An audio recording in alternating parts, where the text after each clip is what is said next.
जिस प्रकार अग्नि सूखी लकड़ी को सरलता से जला देती है, उसी प्रकार क्रोध सुंदर भावनाओं को सहजता से भस्म कर देता है। वो मेरे विरोधी है, इसलिए मेरा विरोध करने की धुन में वो विवेक तो क्या स्वयं को भी भूल गए हैं। इतिहास साक्षी है कि जीतते तो वही हैं जो मृत्यु के भय पर विजय पा लेते हैं, और सिद्धांतहीन जीवन जीने वाले तो कायर होते हैं महादेवी। परंतु जब एक गुरु भटक जाता है महादेवी, तो समस्त छात्र समाज भटक जाता है। महादेवी, जो मृत्यु से डरते हैं वो जीवन जीने के लिए सिद्धांतहीन समझौते करने लगते हैं, और ऐसा सिद्धांतहीन जीवन मृत्यु से भी बुरा होता है महादेवी। मेरा विरोध करने की भावना उनकी विद्वत्ता पर भारी पड़ चुकी है महादेवी, और अब दैत्य गुरु शुक्राचार्य कोई भी सीमा पार कर सकते हैं। आश्चर्य है, क्या दैत्य गुरु शुक्राचार्य ये भी नहीं जानते कि सीमा से अधिक विरोध अपने ही दुख का कारण बन जाता है? नहीं जानते महादेवी, दुर्भाग्य से वो इस सत्य को नहीं जानते, पर अतिशीघ्र जान जाएंगे।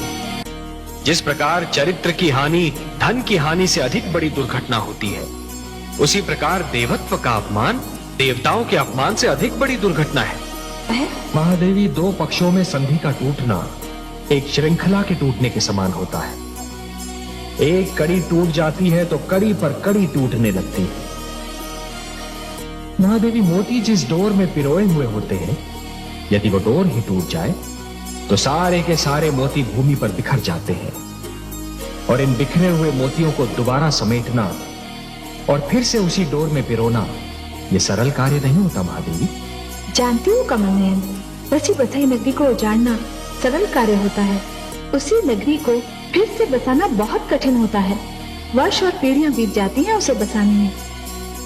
सत्य कहा महादेवी, समझौते का तोड़ना सदैव शत्रुता को जन्म देता है, और शत्रुता एक ऐसा विषैला पौधा है जिस पर केवल द्वेष के पुष्प और संदेह के कांटे ही उगते हैं, और ये द्वेष और संदेह कई पीढ़ियों तक अपना रंग दिखाते रहते हैं। पर ये जान लीजिए कि सृष्टि की हर वस्तु किसी न किसी सीमा में बंधी हुई है।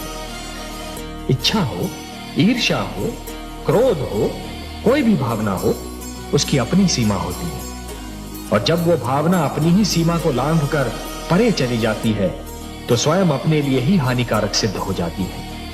ये प्रेम, ये स्नेह और एक दूसरे का आदर करने की ये भावना ही मानव जाति को संस्कृति देगी, सभ्यता देगी, उसे उत्थान का मार्ग दिखाएगी। ये भावनाएं और इनको प्रदर्शित करने की शक्ति केवल मानव जाति को मिली है। यदि मानव ने इन भावनाओं की रक्षा की तो ये भावनाएं उसे जीवन की प्रेरणा देंगी, उन्नति की शक्ति देंगी, उसे शांति का मार्ग दिखाएंगी। और यदि मानव ने इन भावनाओं को त्याग दिया तो वो पशु और पिशाच के स्तर से भी नीचे जा गिरेगा। कि यदि चित्रकार के बनाए चित्र को कोई बिगाड़ दे तो क्या उसे तनिक भी चिंता नहीं होगी? यदि कोई चित्रकार अपना चित्र किसी को उपहार में दे दे तो उस चित्र को संभालना उपहार पाने वाले का कर्तव्य है। जो हो रहा है, हो सकता है वो वही हो जो स्वयं विधाता ने लिखा हो और अपना लिखा तो स्वयं विधाता भी नहीं मिटा सकते ना। हे महादेवी, हो सकता है कि ये मानव की परीक्षा हो, उसके कर्मों की परीक्षा हो। तो आप क्या चाहती थी कि हम केवल दिन बनाते और रात्रि न बनाते? फिर मानव को अंधेरे उजाले का अंतर कैसे जान पड़ता? विष न होता तो अमृत की महत्ता कैसे जानी जाती? पुष्प के साथ कांटे न होते तो पुष्प के सौंदर्य को कौन जान सकता? पतझड़ न आती तो वसंत ऋतु इतनी सुहानी कैसे लगती? हमने मानव को बनाया है देवी। मानव इतिहास को बनाने का कार्य हमने अपने हाथों में नहीं रखा, वो तो उसी पर छोड़ दिया है। अभी तो उसे अपनी शक्ति का आभास हुआ है, इसी से उसे न्याय अन्याय, सत्य असत्य, धर्म अधर्म और पाप और पुण्य की जानकारी भी होगी। हमने बुद्धि दी है मानव को, विवेक दिया है उसे। यदि असत्य और अधर्म अपनी सीमा को पार कर गए, यदि धर्म की हानि होने लगी, तो हम स्वयं धरती पर जाएंगे। हम वचनबद्ध हैं। जिस प्रकार चरित्र की हानि धन की हानि से अधिक बड़ी दुर्घटना होती है, उसी प्रकार देवत्व का अपमान देवताओं के अपमान से अधिक बड़ी दुर्घटना है।